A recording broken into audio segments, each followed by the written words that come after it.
restart. He's one of the craftiest men in this business, as you know. Ricky Rudd in first. Labonte is in second. Terry Labonte running in second. Ricky Rudd on the point as they go down. Harry Gant running in third. Whittington is in fourth, but Baker is breaking upside, trying to move through. So our camera car now lying in second spot as they go round turn 2 to come down onto the back straight. Following Ricky Rudd, one of the youngest men in this race. He's only 24 years old, rookie of the year in 1977. And with a new, strong team, the Dygard team, which Darrell Waltrip left last year, this could be Ricky Rudd's best year yet. In fact, number better 44. be his best year yet. Terry Labonte of Corpus Christi, Texas. His dad got him started in racing.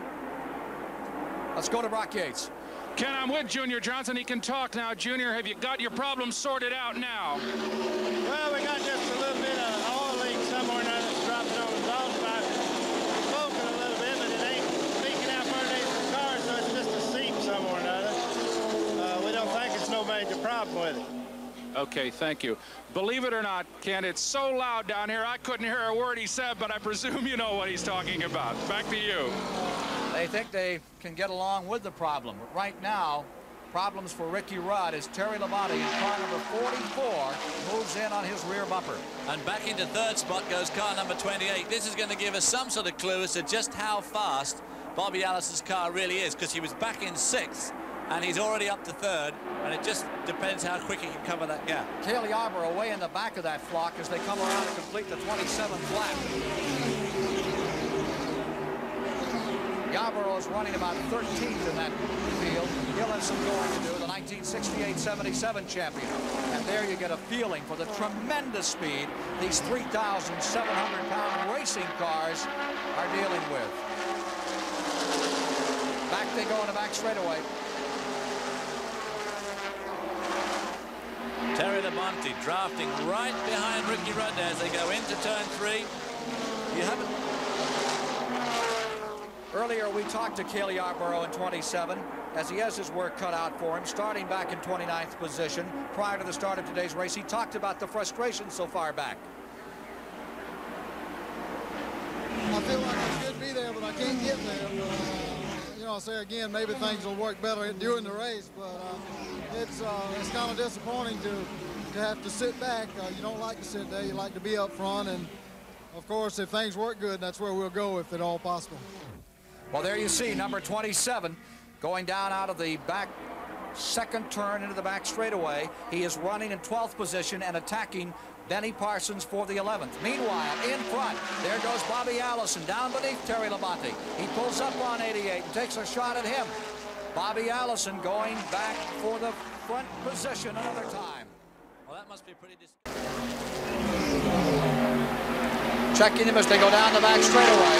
Allison had clear sailing the last lap where Petty had to get around some traffic. He still has a 9-second lead, and with only 7 laps to go. They aren't winding him in at all. They're making no appreciable ground on him at all. Jody Ridley pulling into the pits, number 90. Crowd in 7th spot. Just can't believe this one. It looked like it was going to be Allison's almost all day, but in the last moments, it was in the very last lap in 1979 when Bobby Allison, Donnie Allison, Cale Yarborough, remember it was Bobby and Cale that were involved. Donnie pulled around. Well, now this time, it's been Bobby and Richard right toward the finish, and it's been the pit crews that have made the difference. 5 laps to go next time by. I'm not counting the fact that Richard Petty has won this race yet, because there are 5 laps to go and no race is won until the checkered flag is dropped. But if he does win, it'll be absolutely unbelievable, because the Bobby Allison Pontiac has been the strongest car all month, and it was clearly the strongest car in this race so far, having led 117 laps. Petty comes across the line. We're checking on that interval back to the second place car at the last. Allison. Interval stands at 8 7/10 of a second. 8.7 laps running down. Working the 196 right now. And Buddy Baker and Dale Earnhardt, for some reason or other, have dropped right off the pace. And it looks like young Ricky Rudd could finish up a very strong third in this race. It'll be a great race for the Gardner brothers. Richard Petty sitting in there, looking unconcerned in that close-up shot, but just look how high he gets in the middle of turn 3 and 4 there. Nobody runs closer to the wall than Richard Petty. No one uses the tri-oval like Richard Petty. Likes to pass there. Oh, there's the signal. Harold Kinder putting out the marker to Richard Petty. 4 to go. Into turn 1. Again, runs through turn 1, goes in low, comes right up high. There's Allison running in second. Interval staying now at about 8 5/10 of a second. There's Petty out in front. Richard Petty and his crew. Interval comes down and shrinks a little to 7 6/10 of a second. 7.6 now the interval. Allison is going all out to try and catch Petty. Absolutely willing that car on at this stage in the game. Foot pressed, absolutely mashed to the floor. We heard Lenny Pond say he couldn't run more than 5 laps wide open around here. You can rest assured that both Richard Petty and Bobby Allison are going around this track absolutely full throttle all the way. And whoever's got the best chassis set up is getting through these turns best, losing less speed and pulling down the straights faster. There's Bobby Allison trying for his 62nd career win in this Daytona 500. Looking up from under as we look at the interval another time. It's down to 6 9/10 of a second between 43 and 28, the second place car. There you see Rutherford, who's running back in 12th. Richard Petty going for his 193rd career win in Grand National Racing. And still to come. There's Allison coming to the line as we check that interval another time. It continues to shrink, getting closer all the time. It's now 6.5 seconds, but time is running out.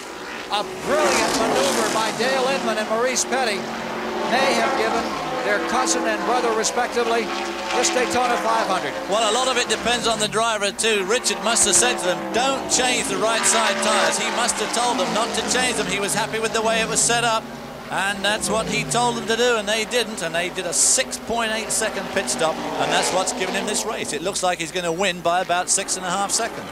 White flag coming up. 1 lap to go for Richard Petty, who looks like he's on his way to his 193rd career win. I'll tell you, I want to be there the day he wins 200. The crowd up on their feet. One of the most beloved race drivers in the history of the sport. Going down into turn number 2.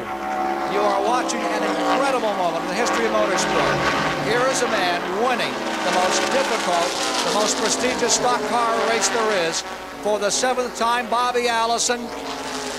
No-win situation. The sort of strategy he pulled here is like sinking at about a 90-foot putt to win the US Open by 1 hole.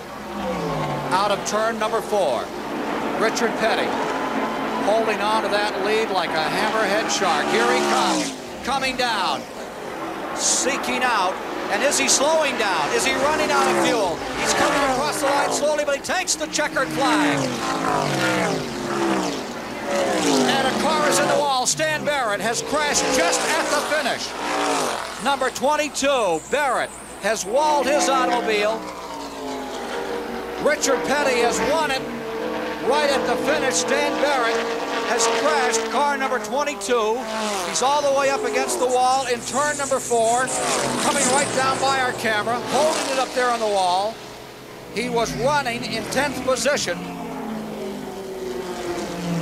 We have a replay of that incident. There is Petty, the winner. We'll meet him in victory lane in just a moment. Let's take a look at what happened to number 22, way down to the bottom. Oh, he got on the apron at the bottom of the bank, and that's just absolutely fatal. Sent him straight up into the wall. It looks like he'd already hit the wall once and sent him down to the bottom. What a shame for Stan Barrett. Turn 4, last corner, last lap. Boy, I mean, that is tough to take. The crowd up and waiting now. Stan Barrett's going to drive this car across. He slid it all the way down the wall, stayed in the wall, and he's going to come across the line. How about that? His first Daytona 500. Looks like he's still going to finish in 10th position. Stan Barrett is coming across the stripe. That's all right. The crowd is awaiting Richard Petty. Here he comes in, and what a response he is getting from the 100,000 gathered.